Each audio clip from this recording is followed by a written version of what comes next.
muchas gracias por venir un año más, aunque sé que muchos es la primera vez que venís a la 17ª jornada de Puertas Abiertas en Los Bañales.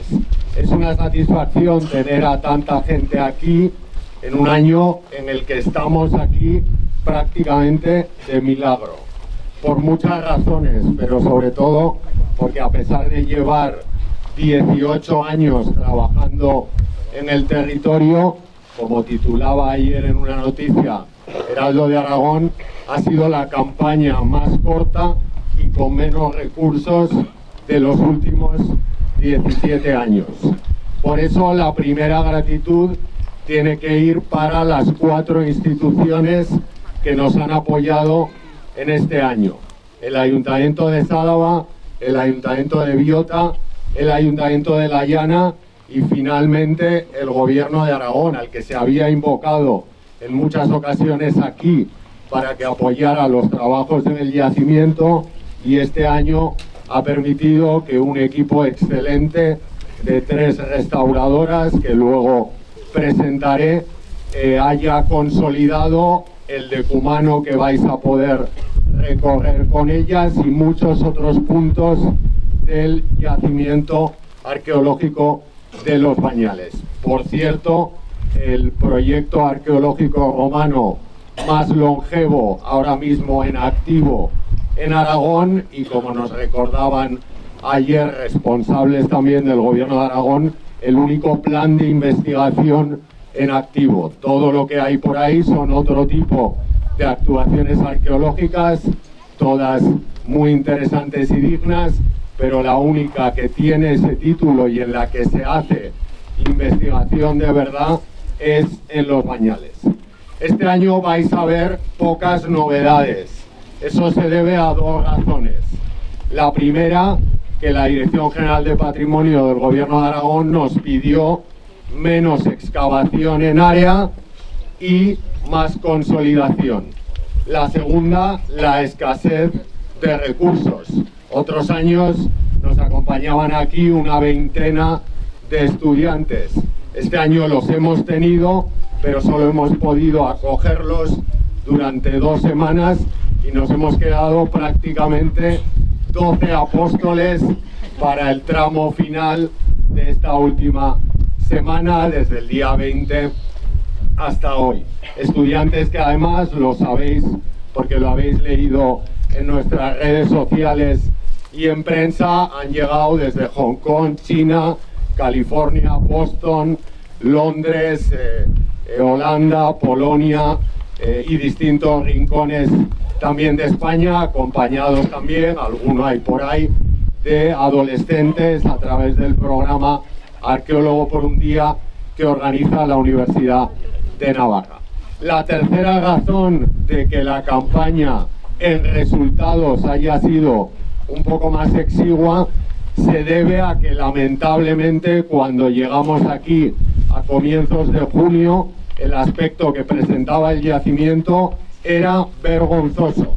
No se veía una piedra, todo cubierto por las hierbas de una primavera muy lluviosa, pero el ayuntamiento al que correspondía cuidar de ese patrimonio ni siquiera bajó unos días antes de la romería, sí que lo hizo a desbrozar mínimamente el acceso. Se ha ido muchísimo tiempo en la limpieza y el acondicionamiento de los restos, que no es una manía de los arqueólogos, es que al final eso también contribuye al deterioro del yacimiento y hemos tenido que hacer lo que no nos correspondía hacer, pero nos han obligado a hacer por negligencia.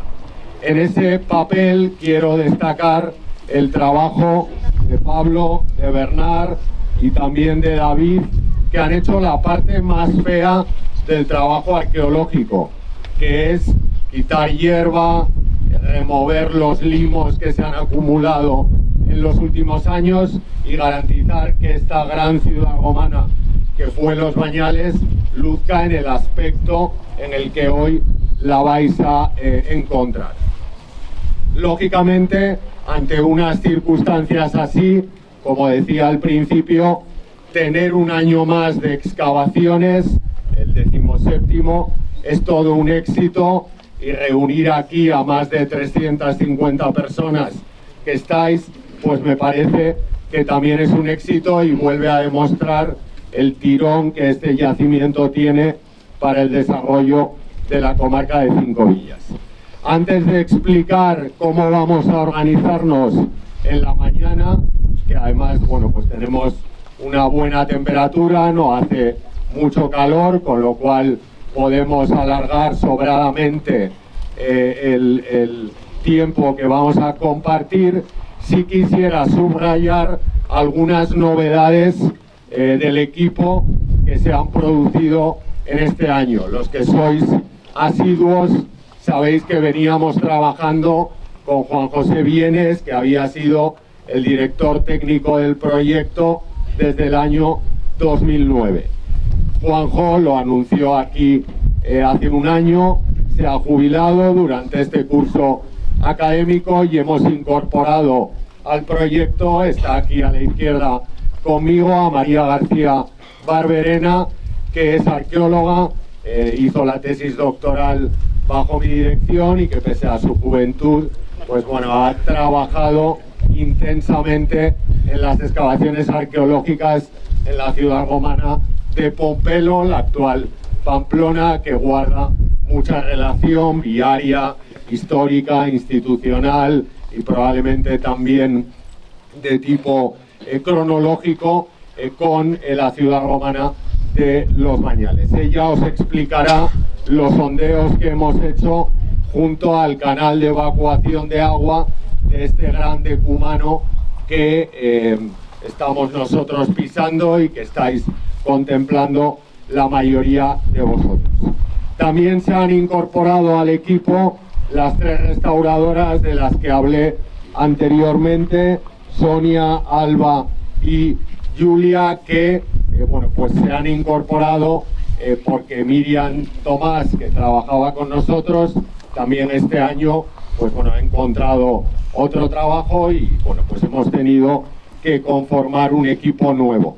La verdad es que el apoyo que ha prestado la Dirección General de Patrimonio para asumir sus trabajos ha sido decisivo y de hecho uno de los puntos atractivos de la visita de esta mañana es que comprobéis perfectamente el trabajo de acondicionamiento que han hecho no solo del decumano, también de partes del foro y de los otros rincones del barrio septentrional, del barrio norte. Así que, pese a haber sido una campaña exigua en recursos, estamos satisfechos de haberla podido desarrollar y vais a ver que nos ha regalado información de interés que subraya que la investigación en Los Bañales tiene que hacerse en Los Bañales, es decir, el polo de actividad tiene que ser el yacimiento arqueológico. Cualquier otra necesidad que os vendan que Los Bañales tienen, más allá de resolver el asunto de la propiedad, es absolutamente de segundo nivel. Lo fundamental es consolidar, generar conocimiento y que ese conocimiento y quienes lo generan presten también o generen un impacto en el territorio. De todas las maneras vamos a compartir unas horas por delante y estamos todos a vuestra disposición para cualquier pregunta. Vamos a organizarnos del siguiente modo. A partir de ahora va a haber varios puntos de atracción. Tranquilos los que venís a Los Bañales por primera vez, porque a partir de las 12:30 yo os daré un paseo por el foro, las termas y el barrio artesanal para que veáis lo principal de Los Bañales y no solo el resultado de las excavaciones de este año y de la puesta en valor que se ha hecho también este año. Los puntos concretos a los que os podréis dirigir a partir de ahora son la mesa de material arqueológico, donde estará Luca, que está instalada justo a vuestra espalda, al lado de la tienda de publicaciones, camisetas, recuerdos, que os animo también a que visitéis. El segundo punto, aquí a mi derecha, está perfectamente balizado, son los dos sondeos contiguos y del canal de evacuación de agua de este decúmano, donde os acompañará María García Barberena, que ha estado aquí conmigo hasta ahora. El tercer punto de atracción, y podréis cruzar la baliza que hemos colocado un poco para el arranque de la visita, será el decúmano, donde Sonia, Alba y Julia os darán un paseo por los distintos puntos en los que se ha actuado en materia de restauración. Yo mismo haré una visita general al barrio norte, que comenzará justo en la parte de este decúmano que todavía no está excavada, y nos moveremos por el lado oriental de estas manzanas, que eran las manzanas más septentrionales de la ciudad romana de Los Bañales, y habrá un quinto punto de atención donde estará Javier Martínez, Javichu, que es al otro lado de las columnas que presiden este barrio, en la zona del peristilo, en la que hemos intervenido con también interesantes hallazgos. Después, como digo, en torno a las 12:15, 12:30, los que sea la primera vez que venís a Los Bañales, pues me buscáis a mí e iremos para ese paseo por los otros espacios, que en cualquier caso animo a todos a que visitéis, porque la renovación del yacimiento, después de la negligencia de los últimos meses, ha sido absoluta. Y como decíamos hoy en redes sociales, donde muchos nos seguís, tanto en Facebook como en Instagram, el yacimiento luce espléndido para la visita de hoy y para las que tenemos previstas los días 10 y 23 de agosto. Dicho esto, daros a todos las gracias por venir y por seguir apostando por este proyecto de generación de información histórica y arqueológica, sirviendo al territorio, y como solemos decir, y más en este año que ha estado lleno de dificultades, larga vida a Los Bañales. Disfrutad mucho esta mañana y muchas gracias.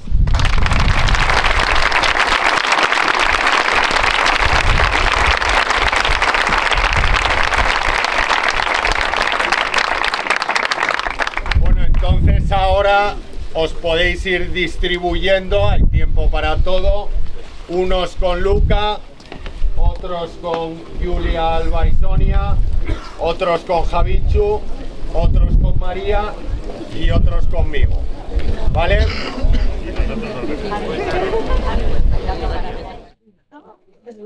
Bueno, ¿veis más o menos bien? Todos lo que hemos hecho este año, los que ya habéis estado otros años, ya sabéis que se limpió el decúmano norte, y el año pasado se había hecho una obra previa porque se inundaba mucho toda la zona del decúmano. Se hizo una tarjea en el 23 y el año pasado sacó esta tarjea que se hizo a la vez en el momento fundacional de la ciudad, en el mismo momento que hacen esa calle, ¿no? Es un momento que este cerro es como esa zona de ahí, es una zona que va bajando muy inclinada y la van aterrazando. Pero eso hace que la lluvia, que naturalmente tendría que desaguar hacia allá, se quede porque hacen estas terrazas artificiales. Este sondeo se ve muy bien, como si os asomáis, debajo de un paquete importante de limos.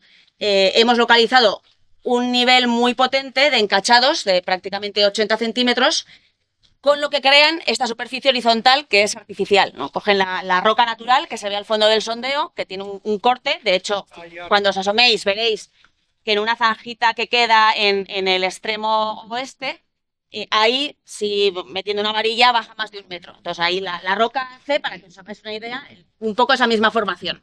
Entonces lo que hacen para poder construir este barrio norte es ir haciendo terrazas naturales, artificiales, que ahí se ve muy bien. ¿Qué sucede? La escorrentía natural, que tendría que desaguar hacia allá, al hacer estas terrazas, para el agua. Y entonces inunda el decúmano. Eso ellos ya lo ven cuando lo construyen y hacen esta tarjea, que este año lo que hemos hecho es el sondeo a partir de esas pasaderas ¿no?, hacia la tajadura que tiene la muralla de la ciudad. Y efectivamente hemos podido ver con ese sondeo y aunque no son muy vistosos, sí que son científicamente muy interesantes porque vemos que tanto esta terraza como la tarjea están realizadas en el momento fundacional de la ciudad, o sea, hacia el siglo I antes de Cristo. A pesar de que hacen esta tangea, la terraza sigue parando demasiado el agua y es por eso por lo que luego el decumano norte lo recrecen. Veis que a partir de ahí hay un corte, no hemos excavado, ellos lo recrecen y le dan esa inclinación para que deje de inundarse y el agua circule. Entonces, esto es un poco lo que no es muy vistoso, como otros años no hemos podido excavar más, pero sí que es muy interesante. Allá nos han salido los materiales de arrastre de ese momento en el que se empieza a usar y efectivamente son materiales como del siglo I antes. Y esto es un poco lo que ha dado en estos sondeos la intervención. No sé si tenéis alguna pregunta o me he explicado bien. Vale, pues igual podéis iros haciendo y os lo voy contando las cosas.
Septentrional hasta lo que nosotros llamamos el Cardo Oriental, para ir a dar a este otro decumano que ya excavamos entre 2017 y 2020, que nosotros lo llamamos decumano meridional porque está más al sur que el otro, pero sabemos que hay otro decumano más al sur y que esa estructura en retícula, que es propia del urbanismo colonial, a pesar de que Los Bañales no era una colonia, pero Roma sí que quiere que parezca una colonia, se extenderá hasta el fondo del valle. De hecho, desde aquí, para los que es la primera vez que venís, veis al fondo una montaña que tiene dos pilares de piedra en la cumbre que marca el límite sur de la ciudad. La ciudad se extiende con una retícula urbana semejante a esta a lo largo de esas 18 hectáreas. De hecho, este invierno hicimos una prospección geofísica con dinero de un proyecto que la Universidad de Navarra tiene en concurrencia competitiva con el Ministerio de Economía Competitividad, y obtuvimos resultados de la trama urbana de los campos que ahora se cultivan y que están todavía por excavar, lo que nos permite confirmar que efectivamente aquí los romanos hicieron un ejercicio de urbanismo estándar y de demostrar lo que no podían demostrar en la parte alta, que había aquí espacio y sí que podían articular un urbanismo en retículo. Fijaros cómo, si miramos hacia el decumano, en algunas ocasiones las aceras invaden parte del tramo del callejero urbano propiamente dicho. Los que estáis aquí sentados o de pie en el giro del decumano hacia el Cardo, veis cómo la acera está perfectamente redondeada. Todos veis también las marcas de las rodadas de los carros. Esto es lo que ha permitido demostrar que Los Bañales fue una ciudad viva y con problemas de ordenanza y de regulación del tráfico, hombre, no diré como los de las ciudades actuales, pero bastante modernos para un barrio que se configura entre la última década del siglo I antes de Cristo y los años 40 del siglo I después de Cristo. Tener dos decumani paralelos tiene una ventaja, que ya tenemos una primera manzana, la segunda entre los dos y la tercera manzana. De momento solo conocemos la que está entre este decumano y el que hemos visto antes, y la que está entre este y el que vendría, que sabemos dónde está porque topográficamente se adivina, hacia el sur.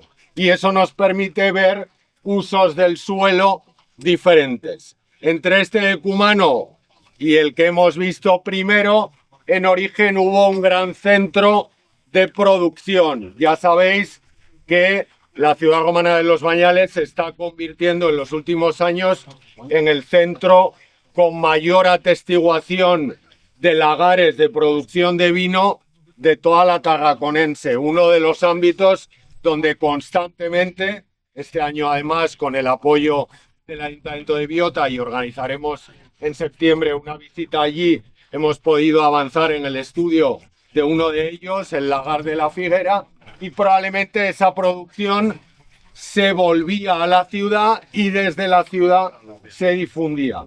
Por eso os habrá llamado la atención, junto al sondeo del canal, un edificio con columnas partido en dos naves, junto a otro que encontraréis cuando salgáis por este decumano a la derecha, que probablemente son celas binarias, almacenes para el vino que llega del territorio, se fermenta, se conserva y después se distribuye. De esa manera, ese primer punto de la trama urbana sirve al desarrollo económico de la ciudad. Sí que es verdad que en un momento determinado, en torno al año 80 después de Cristo, este barrio, esta primera manzana, cambia de uso y se convierte en lugar para 3 o 4 viviendas privadas. Ese es el inicio del final de la ciudad romana de Los Bañales. 100 años después, la ciudad está en una crisis tremenda y a comienzos del siglo III se abandona pacíficamente. ¿Cuál es la explicación? Bueno, hay muchas, pero hay una que yo creo que cada vez está más clara.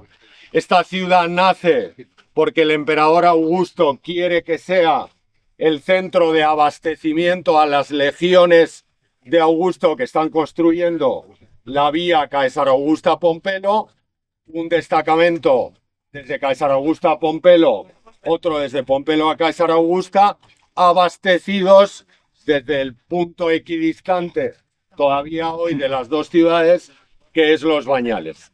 En el año 70 después de Cristo, el emperador Vespasiano saca a las legiones que quedaban desde época de Augusto en la península ibérica. Y en ese momento, aunque la ciudad es verdad que también se convierte en municipio, la ciudad debió perder mucha población. Eso significa mucha gente consumiendo, gastando, pagando impuestos, y la ciudad empezó un proceso progresivo de abandono que en las calles además hemos visto muy bien. No hay nada posterior a las primeras 2 décadas del siglo III después de Cristo.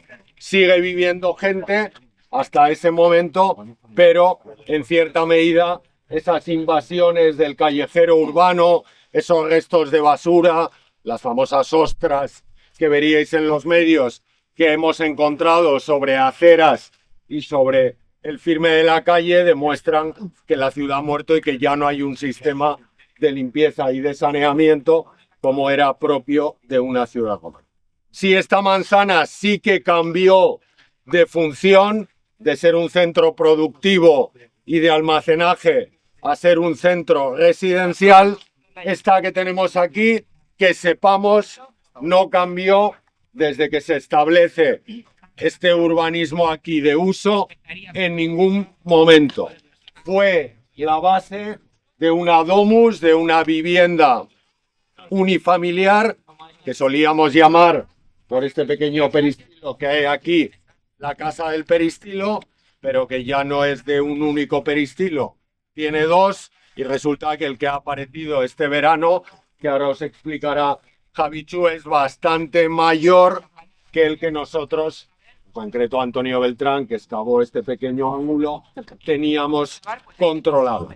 Que demuestra que cuando se hace esa parcelación hay alguien, quizá de la élite de la ciudad, quizá alguno de esos miembros del ejército que está trabajando en el sistema viario, que se reserva una gran parcela, es una domus extraordinaria en extensión, para que sea su vivienda, y la va equipando además pobremente, porque parece que no se quiso gastar mucho dinero durante las primeras décadas del siglo I después de Cristo, y se mantiene ocupada hasta la primera mitad del siglo III. ¿Vale? Bueno, esta era un poco la introducción al barrio. No sé si alguien tiene alguna pregunta. Sí. Has hablado de las legiones, has hablado de la puerta, la arquitectónica. Sí. Yo creía que las legiones se dedicaban solo a defender o a atacar. Has hablado algo de construir. Sí. ¿Esas también también? Muy buena pregunta. Hasta la época de Augusto, las legiones se dedicaban a lo que tú has dicho. Pero el impacto de las guerras civiles de Roma en la sociedad romana es tan fuerte que Augusto hace, por así decirlo, cuando funda el Principado, una apuesta por la paz y por lo que hoy llamaríamos la recuperación o la reconstrucción de una Roma. Bueno, hablo de la ciudad, hablo del imperio, también de la ciudad, totalmente deshecha y sin ningún tipo de recursos. Entonces él decide que la financiación del ejército se haga con cargo a lo que ahora llamaríamos el impuesto de sucesiones, es decir, los ricos pagan la labor del ejército para que no dependa del Senado y eso dé lugar a corruptelas, y que además las prestaciones del ejército no se perciban solo como defensivas y estrictamente militares, y les pone en la península ibérica de manera clarísima a hacer obra pública, a construir. Por eso el acueducto es una obra muy rápida, que a lo mejor no es perfectamente isodómica, sus sillares cada uno tiene un tamaño, en fin, no es muy estándar, pero es una obra que hace el ejército, que firma la Legión Cuarta Macedónica, que la hace en ese contexto del ejército ya como una fuerza de generación de una nueva Roma que descansa sobre la idea de ciudad.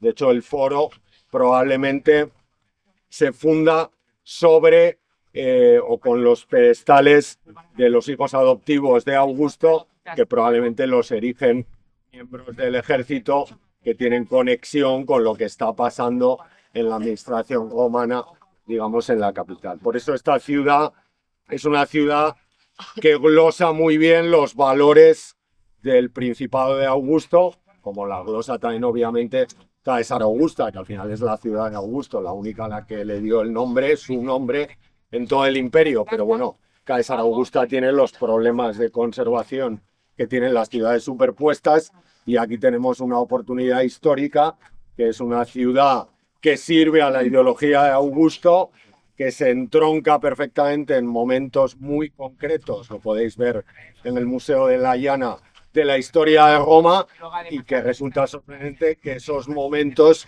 tuvieran su eco aquí en el corazón de la comarca de las Cinco Villas, en la provincia de Zaragoza, que hombre, no es el lejano oeste para los romanos, porque hay sitios más al oeste en la península ibérica, pero en fin, Hispania siempre desde Roma fue vista como una zona bastante no secundaria, pero bastante alejada. Sí, oye, has comentado que sobre el siglo III era cuando esto empezó a, como a decaer de la cultura. ¿Tendría algo que ver? Parece ser que hubo unas invasiones. Pero antes. Antes. Esto muere antes de las invasiones. Esa es quizá la gran aportación histórica, digamos, de nuestro trabajo en los últimos años. Como una ciudad tan efectista y tan escenográfica muere, digamos, por su propia debilidad. Hubo pandemias, hubo guerras civiles también a finales del siglo II que pudieron afectar, aunque no se puede demostrar, pero yo creo que la crisis fue una crisis sistémica. El sistema no estaba bien diseñado para mantener ciudades que dependían del voluntarismo de las élites o, en esta primera urbanización de la que estamos hablando, del ejército. Cuando el ejército se marcha, ¿quién repara el acueducto? ¿Quién repara el callejero? ¿Quién paga las obras públicas si ya no hay una inyección económica por parte de Roma? Todo eso va lastrando la débil, porque la primaria, economía de la ciudad.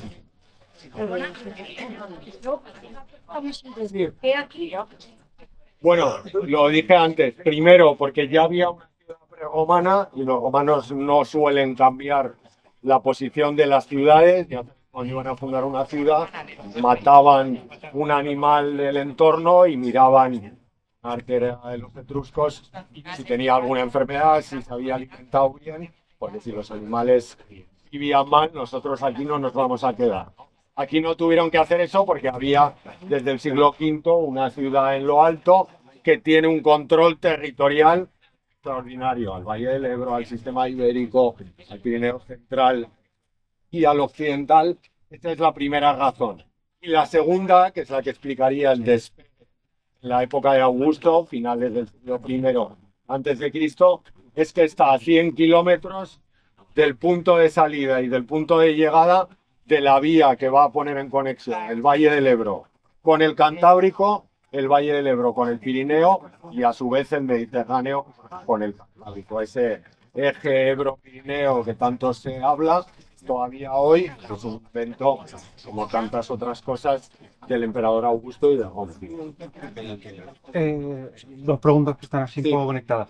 Hablas de una migración, de que la gente se marcha de esta ciudad a otras ciudades y también de cómo esta ciudad fue construida para el suministro de la construcción de las legiones, de las carreteras y demás. Entonces, la migración sería a ciudades ya establecidas y masificándolas más, siendo más grandes, como César Augusto y tal, o sería para, digamos, fundación de nuevas ciudades, como al igual que se fundó esta por un objetivo, fundación de otras ciudades por otro objetivo puntual. Sí. Entonces, ¿a dónde se marcharía la gente? Muy buena pregunta. Es difícil en el siglo II, en la coyuntura económica del imperio, que es crítica, fundar nada nuevo.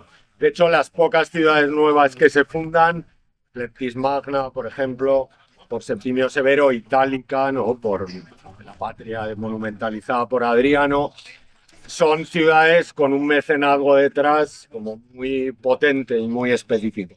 Aquí la gente se marchó a donde vive ahora la gente. Al final, la Llana, Sádaba, Biota son hijas de la población que hubo en Los Bañales. Cuando Los Bañales surge, se genera todo un cinturón agrícola con pequeñas fincas que durante mucho tiempo son más centros de trabajo que de residencia.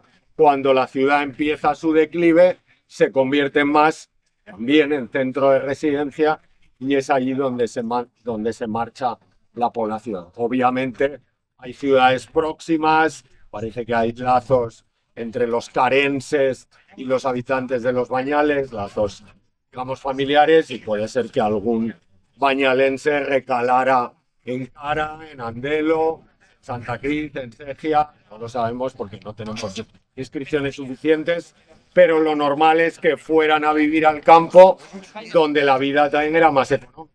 Lado del agua, no había que pagar impuestos, no tenías que hacer una traída de aguas que tenías que sanear.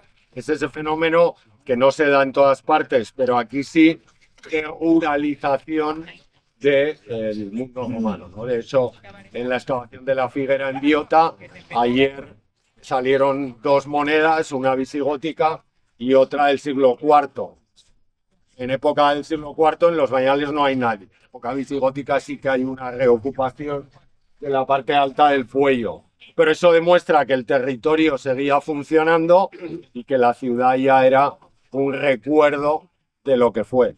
En parte que no sepamos el nombre también se debe a eso. Hay un abandono, no digo prematuro, porque este es un fenómeno que cada vez se ve en más sitios, pero sí que hay una interrupción del poblamiento y se olvida incluso el nombre de la ciudad. Has afirmado antes que esta ciudad sirve perfectamente a la ideología, al proyecto de Augusto. ¿Por qué? Bueno, porque Augusto lo que quiere demostrar cuando funda el Principado es que tiene capacidad, voy a citar una frase que todos, no por casualidad, vais a identificar, pero no quiero entrar en política, de hacer Roma grande de nuevo. Ese es el gran lema de la ideología de Augusto. Trump no se lo ha inventado, sabe dónde mirar, ¿no? Y para eso imita en cierta medida los valores que están presentes en el sueño de Eneas. Cuando Eneas llega al Lacio, en la Eneida de Virgilio, se cuenta y se queda dormido, tiene ahí una visión, un sueño que habla de que la especialidad de Roma van a ser las artes, las letras y la idea de civilitas, de vida en la ciudad. Entonces la época de Augusto es la época en la que todos los castros preromanos quieren ser ciudades romanas. Unas lo consiguen y son perdurables en el tiempo porque tienen medios para construir, otras intentan adaptar, citaba antes Santa Cruz, que es un buen ejemplo de esto, intentan adaptar el modelo y les falla incluso desde el punto de vista arquitectónico, pero hubo una gran revolución cultural en la que la ciudad es el centro en el que todo el mundo quiere vivir, en el que todas las élites se quieren representar y tener sus estatuas y posturear ante sus conciudadanos, y es también el lugar que Roma utiliza para difundir la propaganda. La reforma política de Augusto es una reforma asentada en el marketing político, extraordinariamente bien manejado desde el foro de Augusto hasta el foro de los Bañales, ¿no? Y eso genera una cierta sensación para el habitante de una Roma que lleva varios siglos con guerras civiles, de seguridad, de que vaya donde vaya. Alguien habló hace algunos años de la McDonaldización de la sociedad, ¿no? Bueno, pues Augusto quiere que estés donde estés, tu ciudad se parezca a la ciudad que te acoge. ¿Y eso cómo se hace? Reproduciendo modelos en la arquitectura privada, pero sobre todo en la pública, que sean reconocibles y obviamente adaptados recursos a la población, al dinero que quisieran poner los que financiaban estas obras, pero es crear un poco la idea de la felicitas, que él decía, de la seguridad imperial, que todo el mundo, esté donde esté, sienta que forma parte de algo grande, que nada menos que estaba en las manos del último huido de Troya, Eneas, con cuya estirpe se entronca Augusto, ¿no? Es muy bonito ver el foro de los Bañales, y he tenido la oportunidad de hacerlo hace poco, y pasear por el foro de Augusto en Roma, ¿no? Parece que son ciudades lejanas, pero en eso están perfectamente conectadas. El foro de los Bañales es una réplica muy en miniatura del foro de Augusto. ¿Alguna pregunta más? Pues ¿Qué hay que encontrar o descubrir para saber el nombre pensaba que de la ciudad. Una inscripción con la ciudad como dedicatoria del homenaje. Entonces, en el foro estuvimos trabajando unos años, está excavado completo, salieron inscripciones, una de ellas pensamos que la dedicó la ciudad, pero el nombre de la ciudad vendría en el pedestal que acompañaría al que nosotros localizamos. Entonces, a ver, estamos al 90% convencidos de que se llamó Tárrata, pero de momento mantenemos la intriga hasta que aparezca una inscripción que lo confirme. Que quizá no aparece, quizás sí. Muy bien, pues podéis...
Por primera vez a los Bañales, o queréis ver lo que llamamos el centro cívico de la ciudad con otros ojos, ¿no? De esta explicación. Bien, estáis dentro de la Plaza Mayor de la ciudad de Los Bañales. Algunos, de hecho, estáis sobre donde iría el enlosado, lo que los romanos llaman el ambulacrum, el lugar para pasear a cielo abierto de la Plaza Mayor.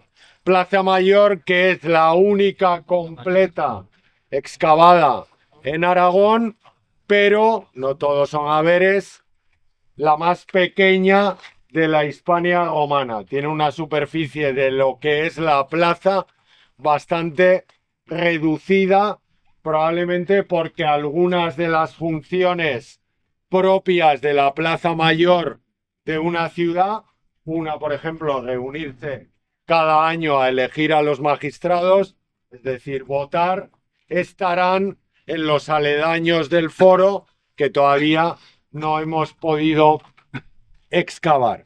Sin embargo, lo que conocemos permite ver muy bien los elementos que debía tener la Plaza Mayor de cualquier ciudad romana. Debía tener 3 y el foro de los Bañales solo tiene 2. Un foro tiene que tener un templo, una basílica para la administración de justicia y la curia, que es la sede del ayuntamiento. El foro de los Bañales es un foro, hasta ahora, sin templo. Esto tiene 2 explicaciones. La primera, en realidad este foro se funda en torno a una estatua principal que iría apoyada en esos apoyos que se ven ahí, que son un poco más largos hacia el sur que el apoyo sobre el que yo estoy, que estaba dedicada al emperador Augusto. En sí mismo, el foro era un templo de exaltación de la personalidad del emperador Augusto. Por tanto, no necesitaba un templo específicamente. Quizá, y sería la segunda explicación, lo tuvo, pero en una posición preeminente al foro. Quizá por encima, quizá encima de esta ladera que los romanos forraron con piedras, con sillares para dignificarlo. Bueno, eso todavía no lo sabemos, pero que sepáis que es un foro sin templo. Sí que tiene una curia, que es el último edificio donde está el último panel, donde está aquella chica de negro.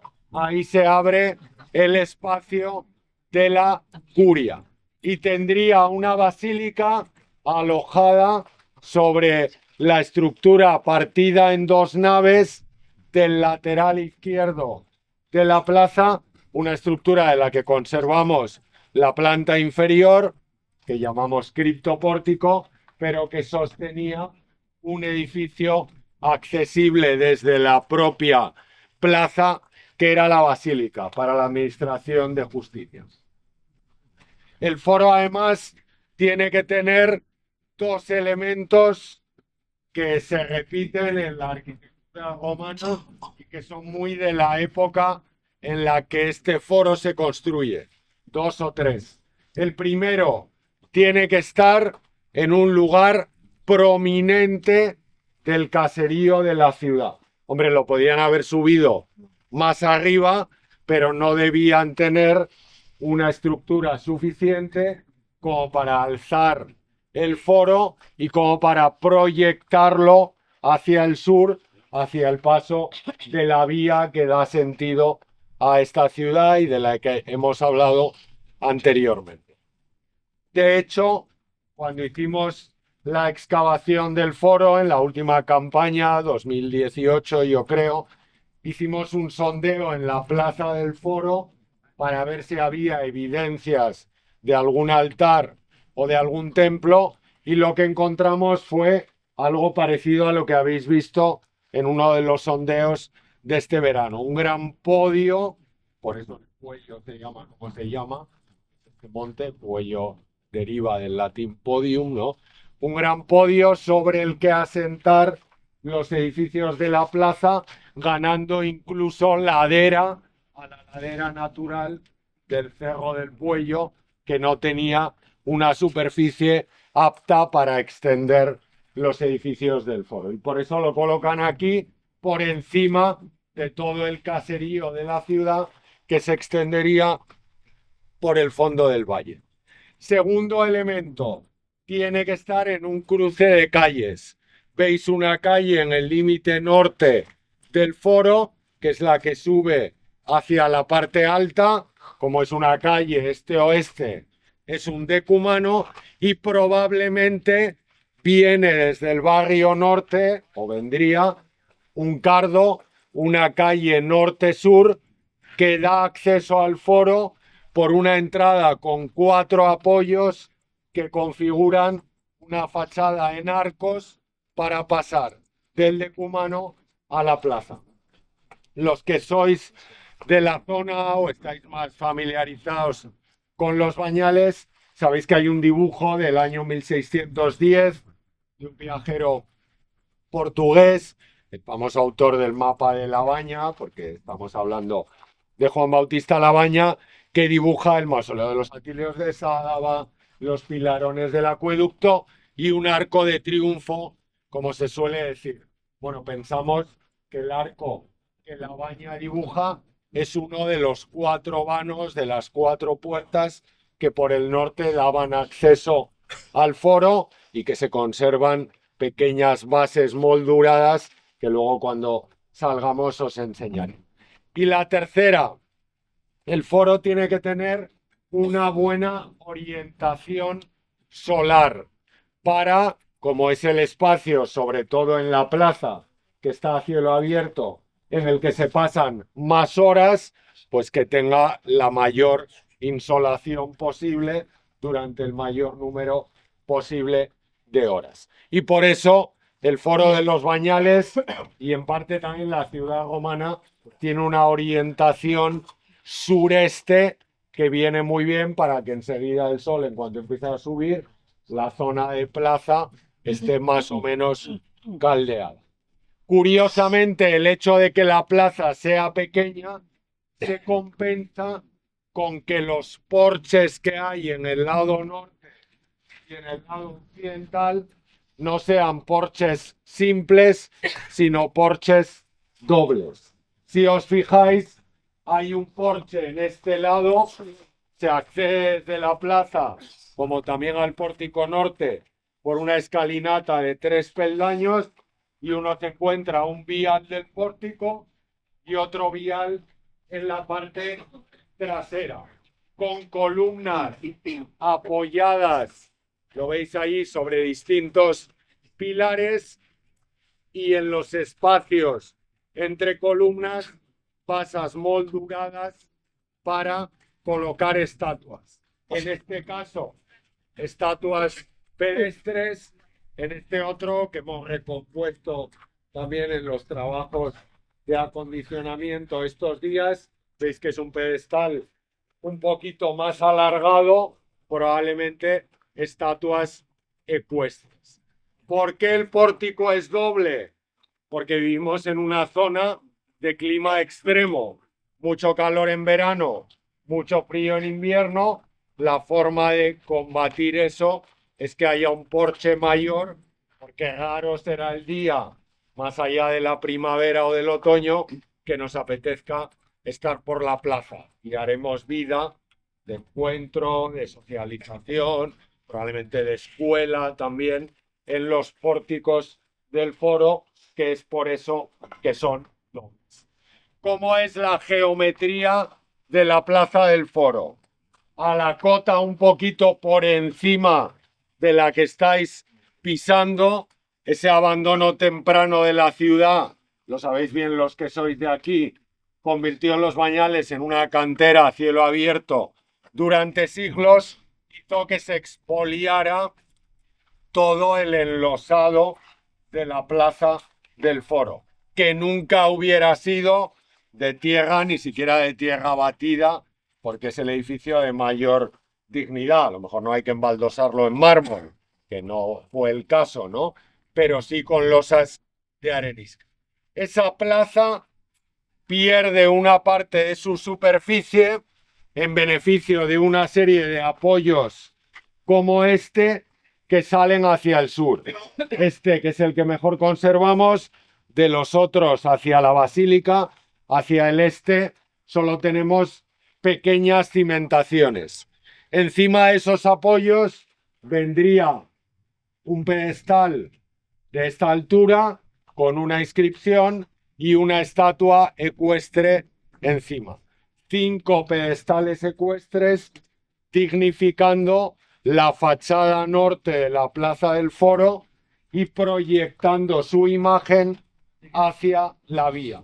Y en el centro de esos 5 pedestales, el del emperador Augusto, flanqueado por sus nietos Cayo y Lucio César, que acababa de adoptar a la muerte del padre de los chavales, el general Agripa, que había sido colaborador de Augusto y estaba casado con su hija. La adopción se explica también por razones, digamos así, familiares. El momento en el que se funda la Plaza del Foro lo conocemos muy bien por los pedestales de Cayo y Lucio. El de Augusto, que es el que tendría el nombre de la ciudad, es el que no nos ha llegado todavía, y porque los materiales de la nivelación para asentar la plaza nos llevan a ese lapso entre el año 12, el año 5 a.C. Recordad que Caesar Augusta se funda en el 15-14 a.C. y que muy probablemente, lo hablaba con alguien antes, en ese momento, que es la tercera ocasión en la que Augusto está en persona en la península, hay como una especie, si habéis visto la película Bienvenido Mr. Marshall, ¿no? Van a venir los americanos, va a venir el emperador, todas las ciudades quieren tener edificios que suenen a romano, no sea que Augusto, que está a 100 kilómetros de aquí, se le ocurra pasar. No sabemos si pasó, probablemente no, pero bueno, el efecto del emperador generó que el foro se quisiera dignificar y construir en ese momento. Los pedestales ecuestres de la fachada norte de la plaza interrumpen una serie de escaleras de anta y de acceso al pórtico norte y al pórtico occidental, que son el pórtico norte un espacio totalmente vacío para pasear, el pórtico occidental un espacio que va a alojar 2 recintos dedicados al culto. el que está ubicado más al fondo, pegado a la curia, a una serie de divinidades, el que está más cerca nuestro y que ahora veremos, dedicado a la victoria imperial. En definitiva, un pequeño templo de culto imperial que, ojo, no es fundacional. Se añade al foro en torno al año 84 después de Cristo. Lo único que es fundacional es la estructura en pórticos, los pedestales de la cara norte y la basílica por el lado este. Pero el foro también es un espacio vivo y se van añadiendo cosas. ¿Qué se añade? Por orden, años 30 del siglo I después de Cristo. Fijaros ahora que está tan limpio. Esta acumulación de cascote aquí, la otra un poco más al sur y una bastante más discreta al lado del cartel, se colocan aquí para calzar un ciclo de inscripciones con la central dedicada al emperador Tiberio y las dos laterales al general comandante de la guardia personal del emperador, Quinto Sempronio Vítulo, cuyo nombre conocemos porque estas tres inscripciones las encontramos en el año 2015 caídas en el fondo del criptopórtico de la basílica. Hay algunos textos, sobre todo referentes a los foros que a lo mejor alguien ha visitado, pues de Argelia o de otras ciudades africanas, que dicen que en las plazas mayores de las ciudades romanas que casi uno tenía que ir esquivando estatuas, ¿no? Si os imagináis un pedestal de estatua que va desde el pilar que da acceso al vano del pórtico occidental hasta más o menos aquí, y yo quiero subir por el pórtico norte, tengo que esquivar el pedestal de Víctor. Probablemente en la plaza del Foro había muchos más pedestales de estatua, incluso que los que veis que aparecen tanto en el pórtico norte como en el occidental, en el espacio entre columna y columna. Que de hecho, en el pórtico occidental, los dos que tenéis ahí y el ecuestre que hemos dicho antes, se colocan con toda la intención para que el sol de la plaza llegue a la primera parte del pórtico, pero no llegue a la segunda, que es donde cuando se produzcan las primeras contribuciones individuales de notables que pagan añadidos al foro, se van a colocar edificios de culto y de esa manera se quiere que haya una atmósfera, por así decirlo, un poco más oscura, un poco más piadosa o más mística en relación con los principios de la religión romana. Entendido eso, pues vamos a entrar al pórtico occidental. No encajaría. Y lo hace Tua Pecuis con su dinero. Es decir, estos señores, Marco Fabio Novo probablemente era de aquí, Porcia Faventina, hay varios Porci en inscripciones de Carcastillo y uno de ellos se autoproclama Porcia Félix, se autoproclama Carensis, lo podemos pensar que eran de cara, la de vecinas, sobre la misma vía con las que habría conexión de algún tipo, y decide, con la excusa de colocar un pequeño templete de exaltación de la victoria del emperador, colocar también homenajes a miembros de su casa, Porcia Faventina a Porcia Cercula, Marco Fabio Novo a Lucio Fabio Plaza.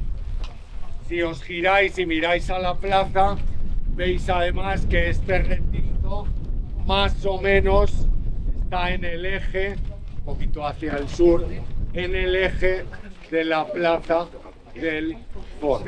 La axialidad era muy importante en los edificios romanos porque marcaba siempre el motivo de la dedicación. De hecho, si os fijáis, todavía tenemos el agujero de la reja que cerraría este espacio, lo comunicaría con el pórtico occidental, justo en el eje, indicando que lo importante era la dedicación al emperador. ¿Por qué sabemos que esto se hace en el año 84? Porque es el año que se conmemora en la estatua que pensamos figuraría encima de ese podio. Es una estatua del emperador Domiciano, algunos de cuyos fragmentos están en la llana, en el museo que os encontráis nada más bajar antes del bar, y que está decorada en su coraza una representación de unos germanos capturados y vencidos junto a un árbol hecho con los despojos de sus armas.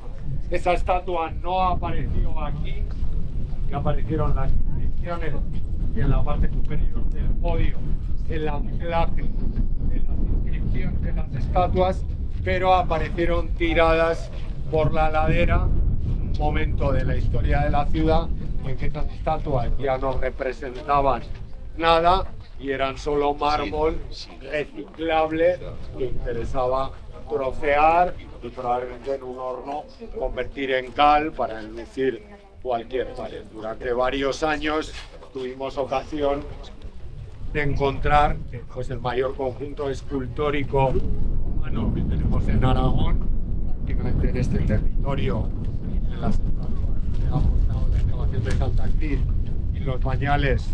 Hay casi 300 fragmentos escultóricos, estatuas, piernas, estatuas heroizadas, estatuas imperiales que demuestran la fuerza. Aquí, mensaje de Roma.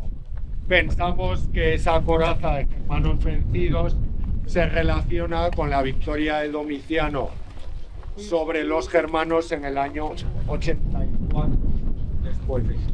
Y ese es el pretexto que Marco Fabio Novo y Porcia Faventina usan para pedir al ayuntamiento de la ciudad permiso para, vamos a pagar un espacio, dando suelo del foro, nosotros cogemos con las inscripciones y con las espacios. Y como además el que paga manda, pues dejaron colocar homenajes de exaltación familiar que se desviaban un poco del objetivo esencial, que era rendir culto al emperador.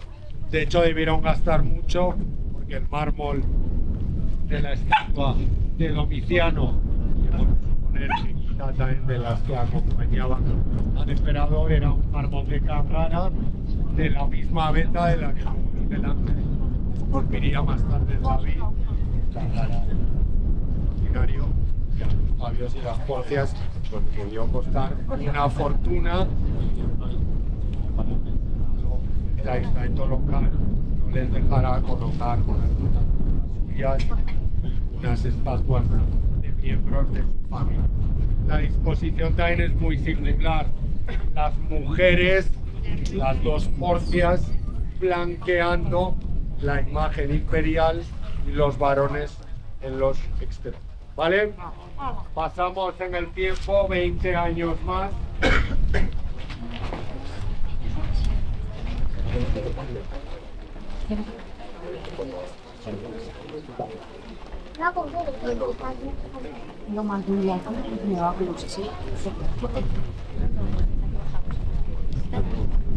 Bien, decíamos antes que este foro nacía un poco a la estela de la vocación de Augusta, del modelo del foro de Augusto.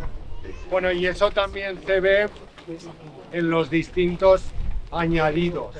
Hacia el año 100 después de Cristo, una señora de la ciudad, Pompeia Paula, muere y había dejado establecido en su testamento que sus herederos en su testamento, con el dinero que dejaba, colocaran aquí un recinto de culto dedicado a varias divinidades, probablemente Júpiter, ninfas, Apolo, Mater. Es un recinto que no está centrado solo en el emperador como el anterior, sino en varios dioses del panteón de Roma, y que no tiene una cabecera recta, sino que tiene una forma de exedra, una forma de ábside, digamos así. Esto es un eco de, si habéis estado en Roma, con los de Trajano, que tiene esa estructura en ábside, está la columna trajana y el primer gran mall, digamos, comercial, el primer gran centro comercial de la historia, Trajano, del Mediterráneo.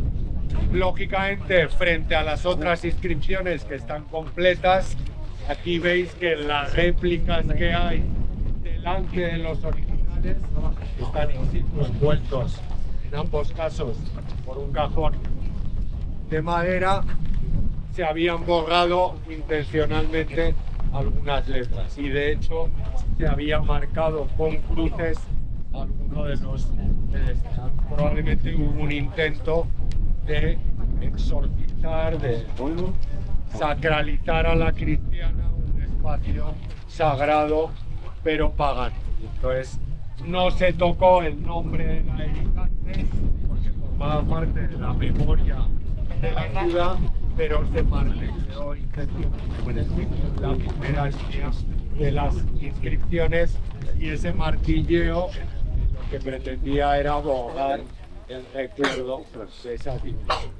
Este fue el último momento en el que alguien de la ciudad gastó en beneficio de la reforma y de la mejora del foro.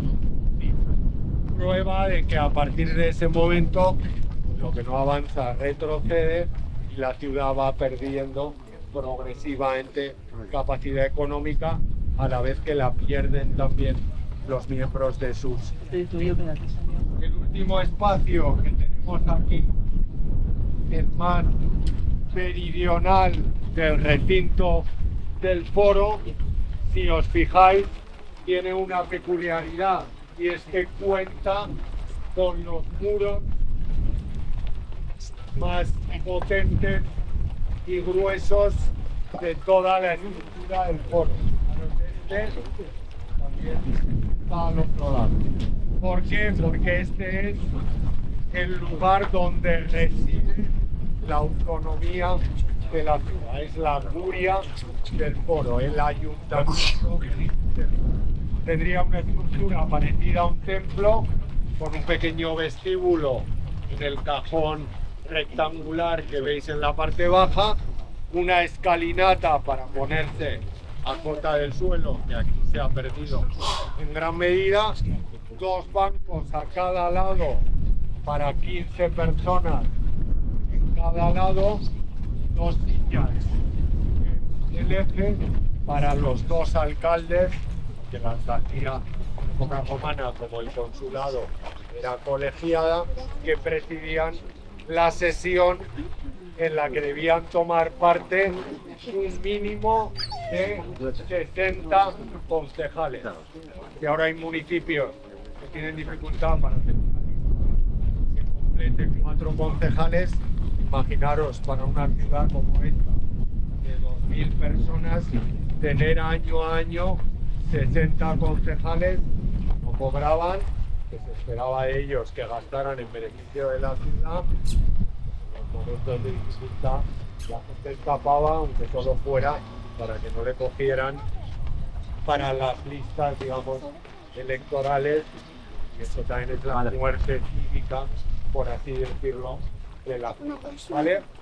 En este lugar, por si vais luego al Museo de la Llana o otro día que vengáis, frente a otros sitios del foro donde han aparecido más fragmentos escultóricos, en la ladera, solo apareció un dedo de mármol. Pensamos que era el dedo de la estatua que sobre esa moldura que veis que asoma en la esquina presidía las reuniones de la curia.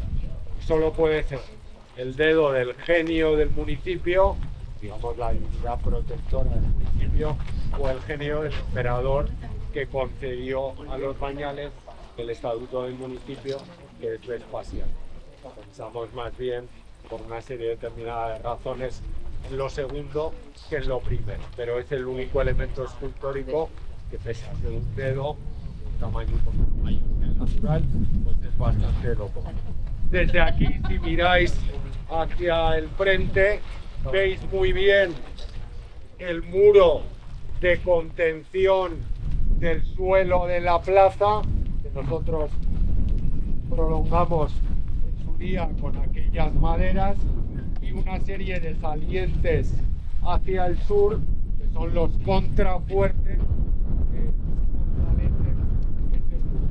Si prolongáis la imagen, la vista de los contrafuertes hacia la derecha, veis una alineación de pilares cuadrangulares, más altos unos, más bajitos otros, que se colocan cuando el foro se cierra por esta parte con un edificio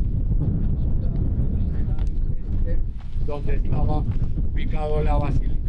Y ese edificio llega hasta la escalinata, veis en el término de la excavación varios peldaños, una escalera de piedra que conectaba la calle meridional del foro con el ángulo con la zona de plaza. En el segundo de los contrafuertes, empezando a contar desde el primer hueco, los que estáis ahí donde las tablas lo veis, en un momento determinado, no os acercáis antes de pasar el siguiente edificio, se colocó un horno probablemente de fabricación de pan.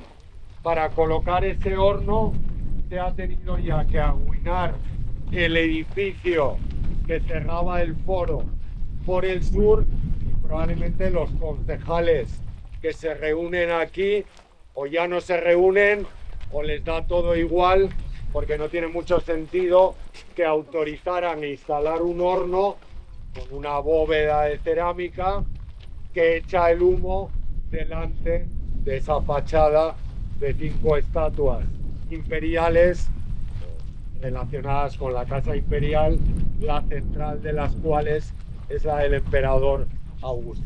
El horno ya se restauró en 2019 y estos días el equipo de restauradoras también ha vuelto a acometer una limpieza y una restauración muy detenida que se puede ver muy bien si os asomáis desde la madera y os fijáis, porque desde aquí no se ve, en la placa de combustión y en el arranque de la bóveda del...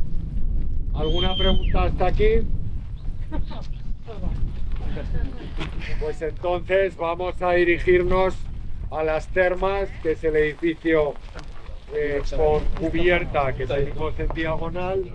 Las termas de la ciudad romana, que son probablemente las responsables de que sigamos hablando de los bañales, de las termas a la advocación de Nuestra Señora de los Bañales, que es la ermita que tenemos justo enfrente, y de ahí a los bañales como nombre para el yacimiento arqueológico. De la misma manera que antes decíamos que el foro de los Bañales era el más pequeño de la Hispania romana, aunque el único completo excavado en Aragón, las termas, y esto está escrito en muchos sitios, son las mejor conservadas de la Hispania romana. Esa conservación no es mérito de la estructura arquitectónica, que bueno, en parte también, sino de que cuando la ciudad se abandonó, como había sido un edificio que se había incorporado tarde al urbanismo de la ciudad, parece que se construyen en torno al año 80, 90 después de Cristo, cuando la ciudad se abandona, se mantiene en buen estado y se reutiliza como vivienda. Y eso hace que el esqueleto arquitectónico se mantenga, pero se pierdan todos los acabados, mosaico, mármoles, pintura mural, que sabemos por las evidencias de la excavación de Antonio Beltrán, que fue junto con José Galíay quien excavó el lugar, que hace, bueno, pues que esas evidencias permitan suponer que hubo esos elementos decorativos. Pero pese a eso, pese a esa arquitectura un poco descarnada, podemos hacer el recorrido completo que hacía un bañista romano a comienzos, pongamos, del siglo II después de Cristo, una vez que esas termas ya están construidas. El umbral de acceso lo marca este muro que tenemos aquí. Se pasaba de la calle al interior, subrayo esto, porque como Antonio Beltrán cubrió el vestuario, parece que era lo único que estaba cubierto, pero en realidad estaba cubierto todo desde que uno atravesaba este umbral. Se cruzaba la puerta y uno se encontraba con una primera sala de espera, con un banco donde os habéis sentado algunos a un lado y otro banco justo enfrente que no conservamos porque el nivel de suelo, el nivel de circulación de este vestíbulo se ha perdido en el lado sur.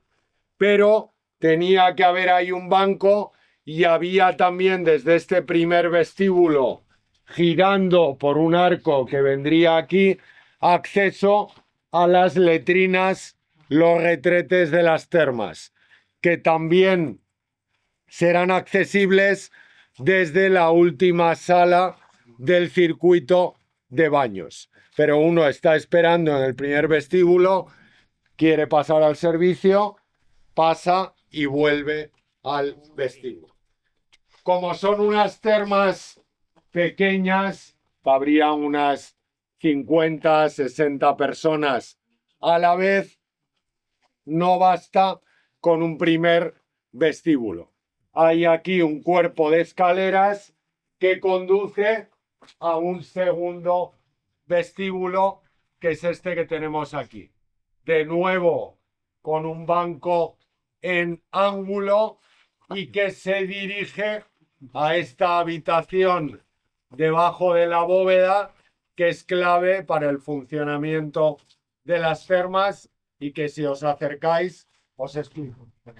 Bueno, esta habitación que hay aquí es clave en el funcionamiento del circuito termal. Y eso que todavía, como que dice, solo en niveles de sala de espera. Esta es la habitación del capsarius. El capsarius es el esclavo o empleado de las termas que cobra la tarifa de baños, la entrada, y que en estas termas en concreto articula los turnos de la entrada y salida de los bañistas desde el vestuario, que es la habitación que tenéis enfrente, que está a mi espalda. A diferencia de otras termas donde se entra y se sale por sitios distintos con el vestuario en una posición axial, aquí está en una posición axial, pero son unas termas como se dice habitualmente el recorrido retrógrado, no entra por el mismo sitio por el que saldrá después. Entonces el capsarius es aquí el que cobra la entrada y articula el circuito. A las termas normalmente había que pagar para entrar. Habrían no 24/7, pero 12/7 sí, de sol a sol, 7 días a la semana, durante todo el año, en termas como esta, en la que los vestuarios no están separados, probablemente las mujeres venían por la mañana, los varones, por los textos, no relativos en el occidente romano, venían por la tarde. Y las mujeres pagaban una tarifa de baños un poquito mayor, porque la sociedad romana era así. Es evidente que se ha avanzado lógicamente mucho, pero también porque al abrir por la mañana, poner en marcha el sistema de la sauna, de la calefacción y de la piscina de agua caliente, exigía un agregado de combustible más fuerte que al final del día donde ya todo estaba más calefactado. Es verdad que en momentos de campaña electoral, que eran prácticamente permanentes porque se votaba cada año había magistrados que podían pagar la entrada a los baños de toda la población o de una parte de la población. Probablemente lo hacían como vía para legitimarse y tener visibilidad política, pero también una cuestión de salud pública, porque habría gente que no se bañaría más que ese día al año. Ese recurso a la generosidad de la élite local iba más allá de que nos han pagado la entrada. Saneaba un poco el ambiente de la ciudad, que podía ser alcantarillado, bueno, menos atractivo de lo que a veces vemos a. Y las termas normalmente las construía el municipio, quizá con ayuda de algunos notables locales. Como recurso municipal, el municipio la subcontrataba su explotación a alguna empresa, algunas societas que tenían esclavos o empleados para los turnos, para poner en marcha el sistema de calefacción, para desaguar las piscinas, para lo que en cada caso hiciera. ¿Vale? Bueno, pues una vez que hemos llegado y el Capsarius nos da turno, entraríamos a la primera sala propiamente del circuito termal, que es el desagüe.